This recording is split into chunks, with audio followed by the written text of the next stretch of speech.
കൊട്ടിയൂർ വൈശാഖ മഹോത്സവം ജൂൺ 24 നടക്കുന്ന തൃക്കലാശാട്ടോടെ സമാപിക്കും. ഇന്നത്തെ ഉച്ചശീവേലിയോടെ സ്ത്രീകൾക്ക് അക്കരെ കൊട്ടിയൂരിലേക്ക് പ്രവേശനം ഉണ്ടായിരിക്കുന്നതല്ല. ഇത്തവണ കഴിഞ്ഞ വർഷത്തേക്കാൾ വൻ ജനത്തിരക്കാണ് അനുഭവപ്പെട്ടത്. എന്റെ ഇഷ്ടങ്ങൾ എന്റെ ഫാമിലിക്ക് അറിയാം. Family wedding centre. വടക്കേ മലബാറിലെ പ്രസിദ്ധമായ 2 മഹാദേവ ക്ഷേത്രങ്ങളാണ് കൊട്ടിയൂർ ശിവക്ഷേത്രങ്ങൾ. കണ്ണൂർ ജില്ലയിലെ കൊട്ടിയൂർ ഗ്രാമത്തിലാണ് ഈ ക്ഷേത്രം സ്ഥിതി ചെയ്യുന്നത്. ബാവലിപ്പുഴയുടെ തീരത്തുള്ള ഈ നാടിനെ ദക്ഷിണകാശി എന്ന പേരിലും വിശേഷിപ്പിക്കാറുണ്ട്. പരമശിവനും പാർവതിയുമാണ് പ്രധാന ആരാധനാമൂർത്തികൾ. പുരാണത്തിലെ ദക്ഷയാഗം നടന്ന സ്ഥലമാണ് കൊട്ടിയൂർ എന്നാണ് വിശ്വാസം. 27 ദിവസം നീണ്ടു നിൽക്കുന്ന ഉത്സവവുമായി ബന്ധപ്പെട്ടാണ് ഈ ക്ഷേത്രത്തിന് പ്രസിദ്ധി. ലക്ഷക്കണക്കിന് ഭക്തർ പങ്കെടുക്കുന്ന ഒരു ഉത്സവം കൂടിയാണിത്.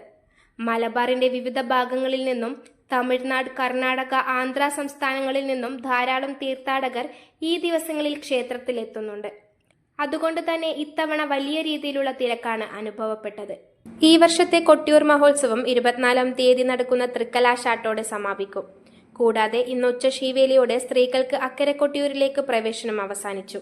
തൃക്കലാശാട്ട് ചടങ്ങുകൾ കഴിയുന്നതോടെ അക്കരെ കൊട്ടിയൂരിലെ താൽക്കാലിക ഭംഗിയുള്ള കുടിലുകളെല്ലാം പൊളിച്ചുമാറ്റുകയും അടുത്ത വർഷത്തെ വൈശാഖോത്സവം വരെ ആ പ്രദേശം വീണ്ടും വനത്തിന്റെ ശാന്തതയിലേക്ക് മടങ്ങുകയും ചെയ്യും. News bureau, media Vadakara.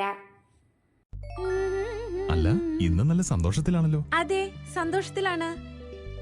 കാരണം ഞാനിപ്പോ പാചകം ചെയ്യുന്നതേ മയൂരം വെളിച്ചെണ്ണ ഉപയോഗിച്ചാണ്. പുതിയ മയൂരം കോക്കനട്ട് ഓയിൽ, കലർപ്പില്ലാത്ത ശുദ്ധമായ വെളിച്ചെണ്ണ. കർഷകരിൽ നിന്ന് നേരിട്ട് ശേഖരിക്കുന്ന നാളികേരം സൾഫറും പുകയും ഏൽക്കാതെ ഉണക്കിയെടുത്ത കൊപ്രയിൽ നിന്നും സംസ്കരിച്ചെടുക്കുന്ന 100% ശുദ്ധമായ വെളിച്ചെണ്ണ. ഇത്രയും നല്ല വെളിച്ചെണ്ണ ഇപ്പോൾ നിങ്ങൾക്ക് വിപണിയിൽ ലഭിക്കുകയില്ല. മയൂരം വെളിച്ചെണ്ണ, ഒരു ഏറെമല സർവീസ് സഹകരണ ബാങ്ക് സംരംഭം.